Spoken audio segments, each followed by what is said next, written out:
Hey friends, welcome back to She's At It Again. My name's Tanya, and we're gonna get right into this recipe. I'm gonna show you a quick way to make cheese dip, and this does not entail processed cheese food.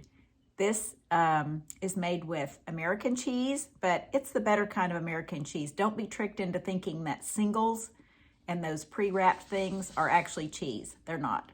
So just so you know, I'm going to show you the package. I'm going to show you all the ingredients. It comes together really fast, and it's probably some of the best cheese dip you've ever had. So if you're into sports and tailgating and all that, you're going to want to take a look at this, because you can even make it ahead of time in your slow cooker and stick it out on the porch if the weather's too hot to heat up your house. So let's get right to it. All right, sorry about the sound again. I can't get my microphone figured out. It said it was full when I turned it on a minute ago, so I thought I was using the microphone when I did the intro. Apparently not. So we're gonna get going with just the microphone on the camera. First thing you wanna do is get your saucepan out. This is just a medium-sized saucepan. Put it on your burner, turn it on. We have about 5 ounces of water. Turn your burner on about medium to medium high. All right, now we have this is, if you want name brand, Rotel tomatoes. This is just organic brand I got from the big store, and I'm super pumped they have this. They have this at one of our Allmarks in town, but not both of them. So I have to be kind of like a detective in finding this, but I do like them a lot. But if you have Rotel and that's all you have, then feel free to use that. I wish Rotel would make an organic brand, so if somebody's out there and they work for Rotel.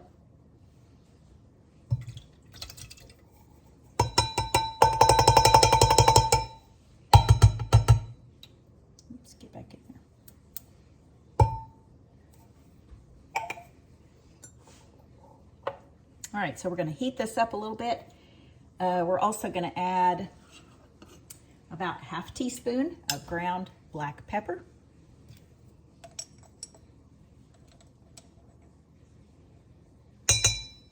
If you like it a little less spicy, add a little less pepper. This is not super spicy, but I think you will find this to be as good, if not better, than the queso that you get in a Mexican restaurant. I know that's a bold statement. I'm using superlatives here, but it is fabulous.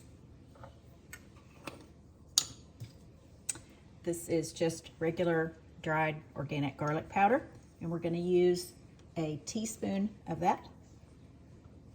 Go ahead and put that in there. And of course, our old Mexican food favorite, ground cumin. And again, I buy this at our bulk natural food store or Good Measure Market locally. They're both really good about carrying a huge variety of bulk products, and you don't have to buy a bunch of them. If you don't use a lot of it, it's nice. I mean, I use a lot of them, and I still go in there and buy big containers of it. I mean, you know, like a big bag of it. But they have these little tiny zip top bags, and you just put however much you want in there. So if you live in a small area, or you just don't cook a lot, or you're only taking this to something and you'll never make it again, or you think you won't make it again, but I promise you probably will, then you can just go in there and buy a teaspoon of it. Seriously, they will sell you a teaspoon of it. All right, let me get a spoon so we can get this going. Actually, I think I might use just a spatula to stir this around.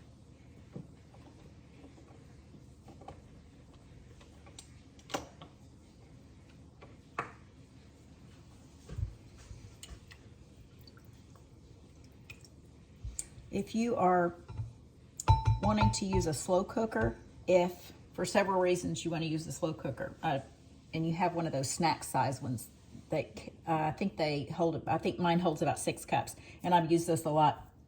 You'll put your ingredients in there.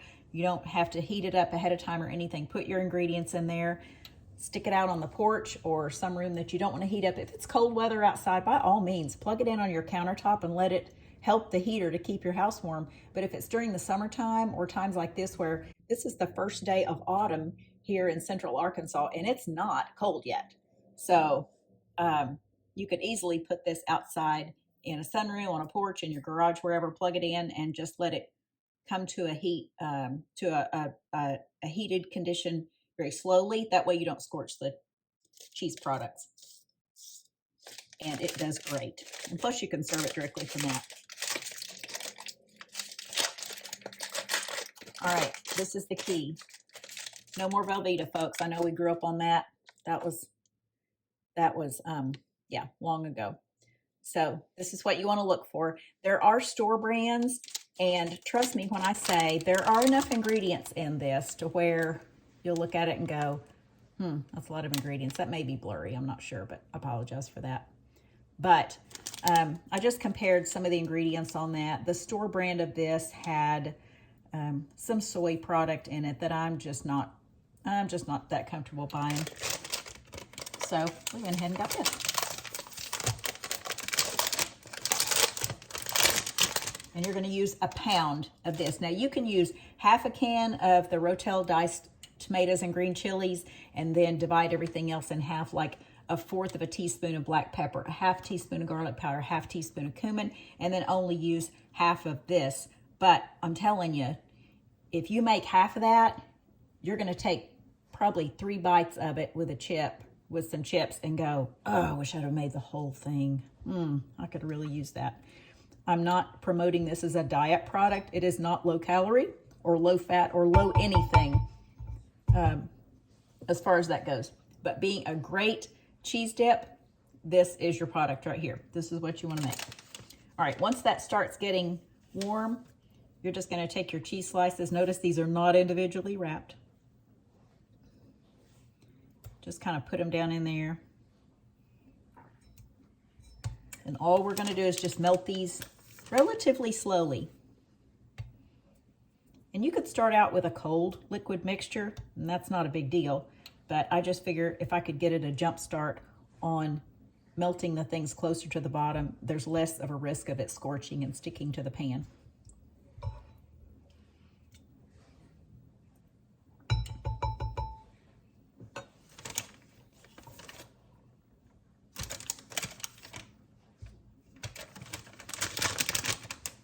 And you can just put the big old blob of it down in there. That's totally fine.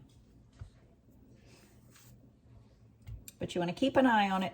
Stir it frequently as you're heating it up. If it's in a slow cooker, turn it on very low, and you don't have to worry about stirring it nor keeping an eye on it. You just let it go and then go back and enjoy it when it's all melted. All right, I'm going to put a lid on this. I'm going to let this heat up a bit. I'll turn the cameras off. I'll turn it back on when it's done, and you can take a look at the final product.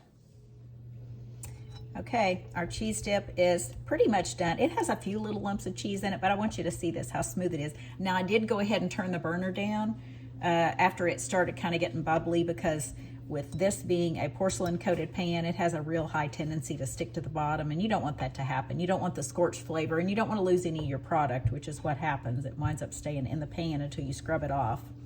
So I want you to get a good look at it. It has chunks of tomatoes in it and the jalapenos and all the peppers and stuff, but this is so good. It smells like the garlic and the cumin that we've put in it. Now, if you want to add other things, if you want to add some chipotle powder to make it a lot spicier, if you want to add cayenne to it, make it spicier, you're welcome to do that. Some pickled jalapenos would probably be really good on this. This is good poured over taco salad. It's good with, of course, tortilla chips dipped in it. It's just a good all-around cheese dip. So I am excited to share this recipe with you. This is something my family has been making for years. And when people say, I brought some cheese dip, we just know it's probably going to be the processed cheese food product kind. And that's not something that I'm really fond of. Now, I'll eat it every once in a while just because it's kind of a novelty, because it reminds me of when I was a kid, and that was the thing that people started making. It was kind of a new thing. But this just has a totally different taste to it, and I think you're really going to enjoy it. So I'm hoping you give this a try. Let me get this a little bit of a close-up so you can see that. Let's see what a nice, smooth product that is. So, okay, guys, thanks for joining us, and we look forward to sharing something with you again real soon. See ya.